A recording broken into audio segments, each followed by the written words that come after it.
అవును ఫ్రెండ్స్, వాన వచ్చేటట్టు ఉంది. కొన్ని నేనైతే దోశ వేస్తాను. అందరు బాగున్నారు, అందరు బాగుండాలని కోరుకుంటున్నాను. ఇల్లమ్మ మన దేవులు అందరూ మంచిగా ఉండాలి. రాఖీ పండుగ శుభాకాంక్షలు. అందరూ మంచి ఆపదలను ఊరికి వెళ్ళండి, అందరికీ రాఖీలు కట్టండి. అన్నలకు తమ్ముళ్ళకు రాఖీలు కట్టండి, వెళ్ళి ఊళ్ళకి వెళ్ళండి. ఓకేనా ఫ్రెండ్స్, నేనైతే దోశలు వేస్తున్నా.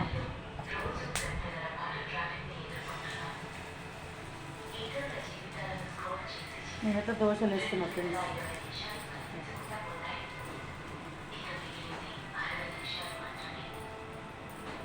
టిఫిన్ చేస్తున్న దోశలు. మీరందరూ ఏం చేస్తున్నారు? ఎంతవరకు తీసుకొచ్చినా మీరందరికీ థ్యాంక్స్, వెరీ థ్యాంక్స్. మీకు నా సబ్స్క్రైబర్లకు అందరికీ బాగా తీసుకొచ్చారు, నన్ను చాలా ముందుకు తీసుకొచ్చారు మీరు. చాలా థ్యాంక్స్ అండి మీ అందరికీ. ఓకేనా, బాయ్. దేవుడి దయ మీకు ఎప్పుడు ఉంటుంది, ఇల్లమ్మ మల్లన్న దయ మీకు ఎప్పుడు ఉంటుంది. ఓకేనా, మరి అందరు బాగున్నారు కదా, బాయ్. మరి అందరూ బాగుండాలి. నా సబ్స్క్రైబర్లు, నా యూట్యూబ్ చూసేటోళ్ళు, చేసేటోళ్ళు, బయట ఉన్న వాళ్ళు అందరూ మంచిగా ఉండాలి ఫ్రెండ్స్. ఇదే కోరుకుంటున్నాను. అందులో నేను ఉండాలి, నా పిల్లలు ఉండాలి. ఓకేనా, బాయ్ బాయ్.